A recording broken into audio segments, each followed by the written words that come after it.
আচ্ছা, তো দেখো বন্ধুরা কি কোশ্চেনটা এখানে করা হয়েছে যে 9.1 গুণ 10⁻⁻³ কেজি ভরের একটা স্থির ইলেকট্রনের ওপর 1.82 গুণ 10⁻⁻16 নিউটন বল মানে এত সময় ধরে কাজ করে, এ সময় ইলেকট্রনের বেগ কত? তো আমাদের বের করতে হবে ইলেকট্রনের বেগ। তো দেখো তো বন্ধুরা এখানে কি দেওয়া আছে, এখানে হচ্ছে তোমার এম দেওয়া আছে, ঠিক আছে। এম মানে কি? এম মানে হচ্ছে তোমার ভর 9.1 গুণ 10⁻⁻31 কেজি, ঠিক আছে। এরপর কি দেওয়া আছে দেখো তো, এফ দেওয়া আছে, এই যে এফ সমান হচ্ছে তোমার 1.82 গুণ হচ্ছে তোমার 10⁻⁻16 নিউটন। আচ্ছা ঠিক আছে, তো আমরা জানি যে এফ সমান এম এ। তো তোমরা ফর্মালভাবে এখানে লিখবা যে আমরা জানি ভাই এফ সমান এম এ। এরপরে এখান থেকে হচ্ছে তোমরা ত্বরণটা বের করবে। ত্বরণ কেন বের করবো? কারণ আমাদের বেগ বের করতে হবে, বেগ, ঠিক আছে। শেষ বেগটা আমাদেরকে বের করতে হবে, আর এই বেগ বের করার জন্য আমাদের দরকার কি? আমাদের ত্বরণ দরকার, ঠিক আছে। সেজন্য অর্থাৎ এ সমান হচ্ছে তোমার F/m, ঠিক আছে।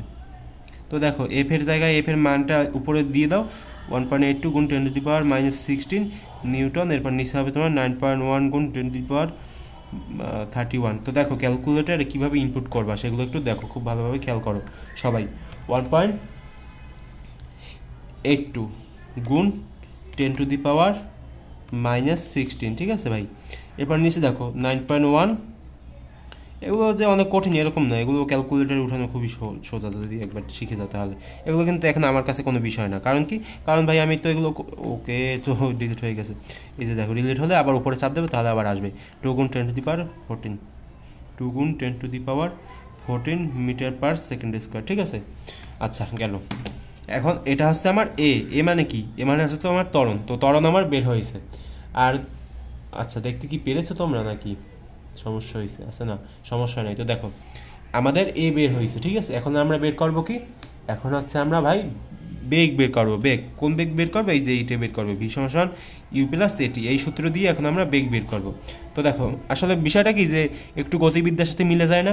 এই সূত্রটা একবার গতিবিদ্যা থেকে আসছে না, মানে গতি অধ্যায় থেকে, ঠিক মানে এরকমই আর কি, মিলানো ঝিলানো। ফিজিক্সের একটা অধ্যায়ের সাথে আর একটা অধ্যায় একবারে মিলানো ঝিলানো, ঠিক আছে। এতে একটু তোমাদের একটু সমস্যা হয়। তো সমস্যা নাই যদি কিনা তোমরা বেশি করে প্র্যাকটিস করো। প্র্যাকটিস ছাড়া তো আর কিছুই হবে না, বুঝলা? তো দেখো টি দেওয়া আছে। টি কোথায় পাইলাম ভাই? টি আছে তোমাদের এখানে দেওয়া আছে, যে 10⁻⁹ সেকেন্ড, ঠিক আছে। 10⁻⁹ সেকেন্ড। আচ্ছা দিলাম। আর ওই পাশে আর কি ছেলেপেলেরা একটু চিল্লাচিল্লি করতেছে, এই জন্য আর কি মানে সাউন্ড আসতেছে আর কি খারাপ।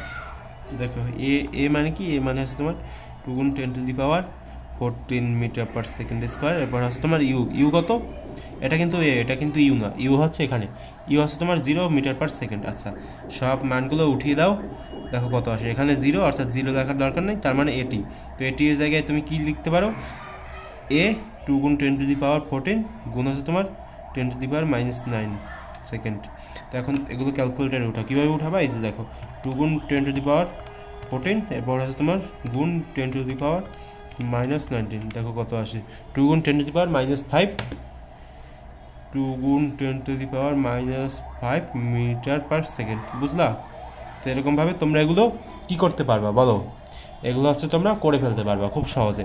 তো দেখো আমাদের কাছে চেয়েছিল যে এই সময় ইলেকট্রনের বেগ কত হবে, সেটা আমরা বের করে ফেললাম। আচ্ছা তো আমি তোমাদেরকে একটা বাংলা কথা বলি, ঠিক আছে। যদি কোনো স্থান থেকে ম্যাথটা না বুঝতে পারো, ঠিক আছে, এই যে মানগুলো আগে বসাবা, বসিয়ে মনে মনে ভাববা যে কোন সূত্রটা অ্যাপ্লাই করা যায়, ঠিক আছে। মনে করো যে ফিজিক্সে তো তোমার মান বসালে এক, সূত্র লিখলে এক, এবার ম্যাথ করতে পারলে এক, উত্তর লিখলে এক, এইসব হাবিজাবি তো বিষয়টা। তো তোমরা একটু এরকমভাবে একটু চেষ্টা করবা, না পারলেও একটু চেষ্টা করবা, তাহলে কিন্তু মার্ক অটোমেটিকলি পেয়ে যাবা, ঠিক আছে। এমন না যে তোমার এখানে বানিয়ে ছানিয়ে লেখা লাগবে, এরকম তো কোনো বিষয় না।